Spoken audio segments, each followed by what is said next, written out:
Pernah kepikiran nggak gimana caranya menang dalam sebuah permainan?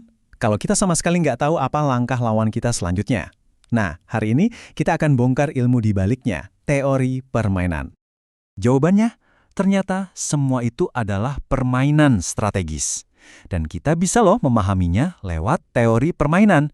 Ini adalah ilmu tentang gimana caranya membuat pilihan cerdas saat hasil yang kita dapatkan itu bergantung juga pada pilihan orang lain. Oke, biar kebayang cara kerjanya, kita mulai aja dari contoh yang paling terkenal. Dilema tahanan. Coba bayangin ya, ada dua penjahat, sebut saja Bonnie dan Clyde. Mereka ketangkep, terus diinterogasi di ruangan terpisah, jadi nggak bisa komunikasi. Nah, polisi nawarin kesepakatan yang sama ke masing-masing, dan hasilnya bisa kita lihat di matrik ini. Sekarang coba posisikan diri Anda sebagai Bonnie. Kira-kira apa yang bakal Anda lakuin? Nah, ini dia kuncinya. Langkah terbaik Anda itu sepenuhnya tergantung sama apa yang bakal dilakuin Clyde. Coba kita pikirin bareng-bareng. Kalau Clyde ngaku, pilihan terbaik Anda, ya ikut ngaku juga. Tapi, gimana kalau Clyde diem? Ternyata, pilihan terbaik Anda tetap aja ngaku, biar bisa bebas. Nah, untuk menganalisis situasi rumit kayak gini, para ahli teori permainan itu biasanya pakai 3 alat sederhana. Yang pertama, tentu harus ada pemain. Dalam dilema kita tadi, pemainnya jelas banget, Bonnie dan Clyde.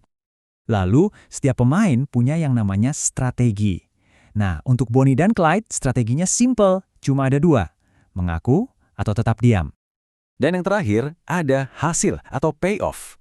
Ini tuh konsekuensi dari setiap kombinasi pilihan, ya angka-angka yang kita lihat di tabel tadi, yang nunjukin berapa tahun hukuman penjara yang mereka dapat. Dan kerangka ini keren banget karena bisa kita pakai buat modelin skenario klasik lain. Contohnya Game of Chicken yang taruhannya tinggi. Bayangin aja, ada 2 mobil ngebut saling berhadapan. Siapa yang belok duluan, dia yang dianggap pengecut.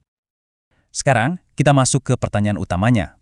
Dengan alat-alat tadi, gimana caranya kita bisa memprediksi hasil akhir dari sebuah permainan? Caranya, kita mulai dengan mencari langkah yang udah pasti jelek. Buat Bonnie, pilihan untuk tidak mengaku itu adalah strategi yang terdominasi. Kenapa? Soalnya mau Clyde ngapain aja, nasib Bonnie bakal selalu lebih baik atau hukumannya lebih ringan kalau dia milih buat mengaku. Logika yang persis sama juga berlaku buat Clyde.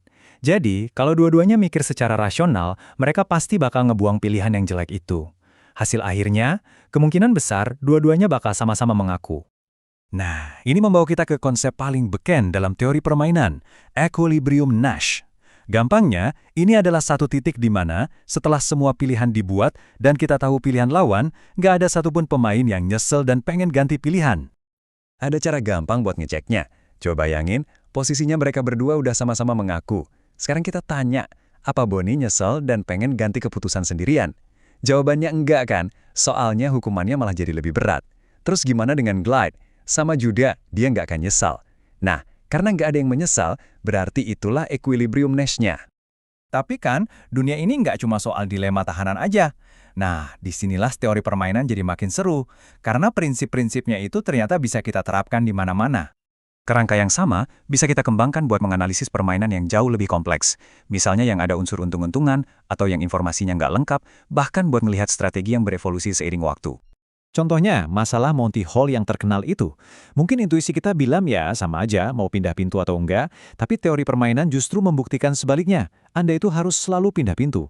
Kenapa bisa gitu? Soalnya pasti pembawa acara ngebuka satu pintu yang isinya zong, dia itu sebenarnya ngasih kita informasi baru yang penting banget. Secara efektif, peluang kita buat menang jadi 2 kali lipat kalau kita pindah. Bahkan di medan perang loh, teori permainan ini dipakai.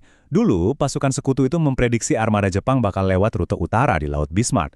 Analisis mereka nunjukin kalau rute utara itu pilihan paling aman buat Jepang.